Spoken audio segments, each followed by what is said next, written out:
Today at shopdap.com we talk about what happens when you money shift a Mark 7 GTI.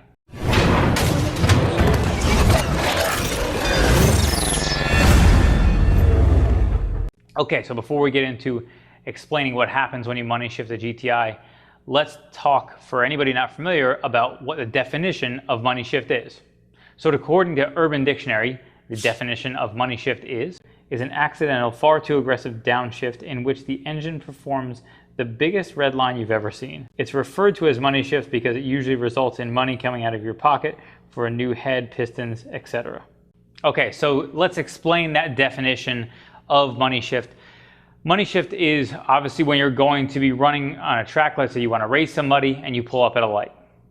And you pull up and you say, "Hey, what's the price tag on one of those?"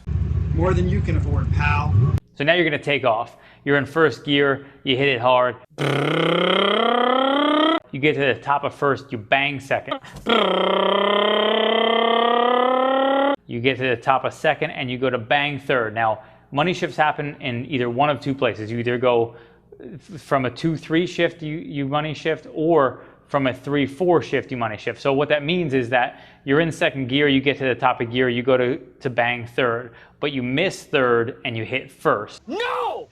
No! And usually what happens is you'll let out the clutch and you'll hear the engine just completely over rev. Again, the other one is a 3-4 shift where you're in third, you go to pull back to fourth, and then you end up in second. Same deal happens. So what ends up happening during money shift is the engine over rev. So this will be, let's say your red line is 7,000 RPM, the engine might make it to 8,000, 8,500, depending on how fast you are. Now, me personally, I've money shifted in the fact that I've gone into the wrong gear and started to let out the clutch, but I've never actually fully engaged a gear like that. So I've been fortunate that every time it's happened to me in my life that I've caught it before the clutch was fully engaged, just put the clutch back in and get back in the right gear. No harm, no foul. But let's talk about what happens when you do actually engage the clutch all the way. Let's look at this engine operating. You can see the pistons going up and down and the valves going in and out. Camshafts spin the valves and your engine is operating. So the reason why you have a timing belt or a timing chain on an engine is to keep the engine in time. The valves need to open at the correct time so that the pistons do not hit the valves and that everything is functioning properly. What happens when you money shift is that your engine over revs. Now when you over rev an engine, what will happen is the valve springs are only strong and engineered to a certain amount of RPM, which is why you would have a red line. When you get over a red line, you'll actually have what's called valve float, which means the engine is moving faster than the valves are intended to hold. So what ends up happening is everything's opening and closing so fast, it allows the valve to hang open longer than it's supposed to. So that this will happen in an over rev situation like a money shift. Your valve will hang open and the piston will contact the valve. Now that's bad in general, but on Mark 7s it was really interesting because we had somebody reach out to us, which is what inspired this video, who shared their circumstance with us, which again, a terrible, unfortunate situation for him.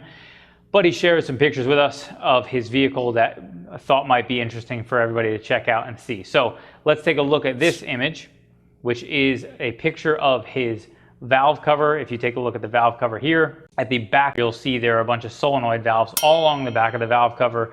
And then on his picture, it's broken off the top of the valve cover. And you might say, why would that happen? You have issues going on internally in the engine. How could it blow off a piece of the top of the engine? And so the reason why that is because the rocker arms and variable valve timing and variable lift setup that Mark 7s have, along with a lot of current model VW and Audi engines. So let's talk about how that system works so we can understand how the top of this engine blew off. Okay, so let's talk about variable valve lift.